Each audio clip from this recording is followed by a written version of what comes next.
Bonjour mes chers, bonjour mes enfants, j'espère que vous allez bien. Aujourd'hui, nous sommes jeudi 25 juin 2020. Je vous présente tout de suite une évaluation, des exercices évaluatifs sur les unités 7 et 8. Suivez avec moi attentivement. Merci. Le travail est sur votre cahier d'activité, page 62. Je teste mes connaissances. Alors, d'abord, il y a un exercice de lecture. La question est coche la bonne réponse.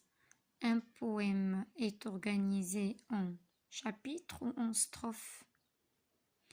Les vers sont des phrases ou bien des retours à la ligne.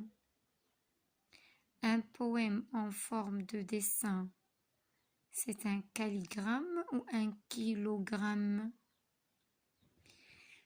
On passe à l'exercice de lexique. Alors là, il s'agit des contraires, les antonymes. Pour cet exercice, il y a des contraires que vous savez déjà. Sinon, vous pouvez utiliser votre dictionnaire pour trouver le bon contraire. Alors regardez, il y a deux séries, toujours affreux, sale, honnête. Et il y a les antonymes, les contraires, propre, malhonnête, magnifique, jamais. Alors vous devez trouver le contraire de chaque mot. Deuxième liste, courir, arriver, gagner, ouvrir. Vous devez les relier avec les bons contraires. Partir, fermer, marcher, perdre. Et je répète, je dis. Utilisez votre dictionnaire si vous ne trouvez pas la réponse facilement. Trouve les mots de l'école qui correspondent aux définitions. Il faut un peu réfléchir. On a vu les mots de l'école, ce sont des mots qui sont précis pour l'école. Je sers à tracer des traits. Devinez, réfléchissez, vous trouvez. Je suis la matière où l'on calcule le plus. Il y a des calculs. Je sers à effacer mes erreurs au crayon. Je suis l'endroit où l'on joue le plus à l'école. Très facile. Un peu de temps. Vous réfléchissez et vous trouvez. Orthographe, écrit les mots sous les dessins. Alors là, on a vu les sons y et ny. Vous devez trouver le mot. Regardez le dessin. Vous connaissez bien. Alors, soit que vous allez en écouter ny, soit que vous allez écouter y. Au deuxième dessin, faites attention, il ne s'agit pas de la pomme, mais il s'agit d'un truc, ce que vous voyez, le reste de la pomme. C'est un animal. Et voilà, et voilà. D'accord? Réfléchissez. Alors, coche la bonne écriture de chaque mot dessiné. Vous connaissez bien. Est-ce que ça s'écrit avec I2LI ou bien avec H? Voilà, oreiller. Et comment je l'écris? Peigne, peigne. Et comment je l'écris? Si vous vous trompez, passez sur votre dictionnaire pour chercher le mot et trouver facilement ce qu'il signifie. On passe à la grammaire. Soulignez le sujet en bleu, entoure le verbe en rouge. Voilà les phrases. Il y a un groupe nominal sujet, il y a un groupe verbal. Là, on vous demande juste le verbe, le sujet et le verbe. Qui est-ce qui fait l'action, le sujet? Quelle est l'action faite par ce sujet? C'est le verbe. Le perroquet bavarde sans cesse. Un énorme gorille gratouille son ventre. En hiver, les feuilles des arbres tombent. C'est bien.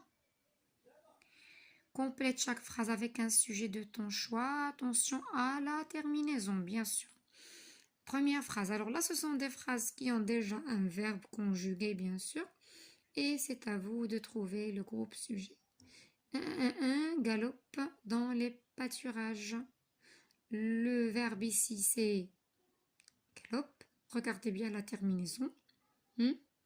Choisissez un sujet. Un s'envole pour la Californie. Regardez la terminaison qui est à la fin du verbe et trouvez le bon sujet. Un attrape des papillons. Le verbe est là. La terminaison, c'est à vous de la repérer et trouver le sujet. On passe à la conjugaison, ce qu'on appelle aussi le verbe.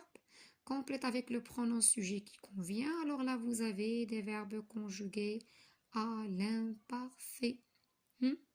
Regardez bien les terminaisons. Dégager AIS, bavardillon IONS, jouer AIENT, allumer AIT, arrosier IEZ, avaler AIS.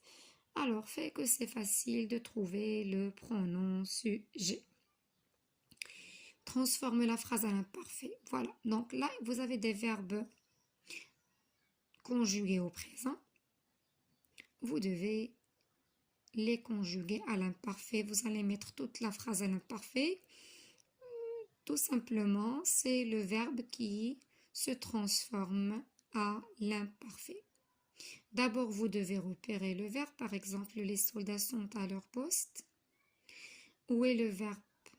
D'abord, repérez le sujet. Par exemple, le sujet ici. Qui sont à leur poste? On parle de qui? On parle des soldats, les soldats.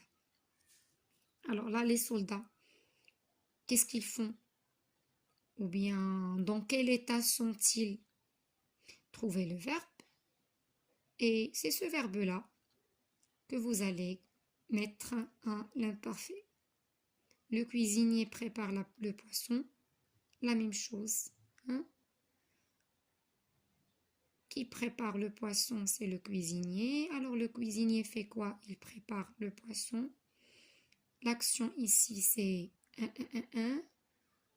Mettez le verbe à l'imparfait.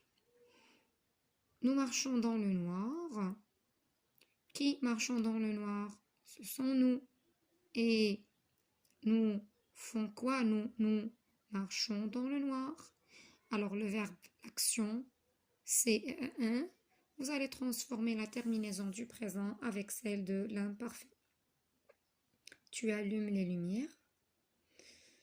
Alors on parle de qui? On parle de toi. Tu fais quoi? Allume la lumière. Alors le verbe ici, c'est bien clair. Transformez-le à l'imparfait. Pour passer du présent à l'imparfait, il suffit, pour les verbes en ER, je répète, pour les verbes en ER, il suffit de changer la terminaison du présent avec celle de l'imparfait. L'expression orale est écrite. Voilà. Décris cette vignette et imagine un dialogue entre deux personnages. Regardez bien la vignette. Regardez de qui s'agit-il. Regardez les grimaces.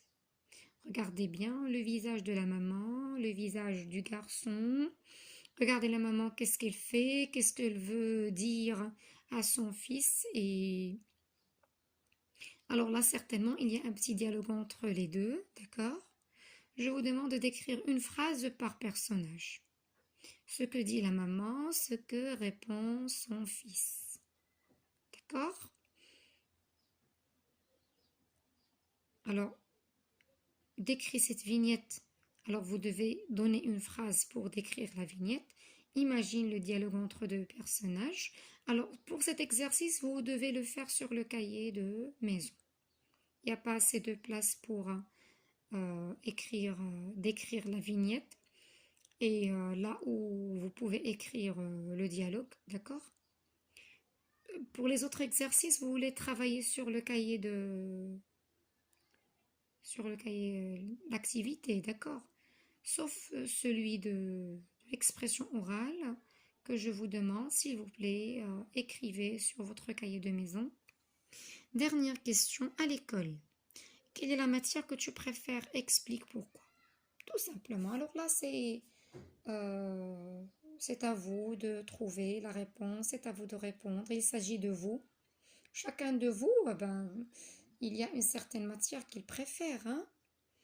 Laquelle? Hein? Quelle est à l'école, quelle est la matière que tu préfères?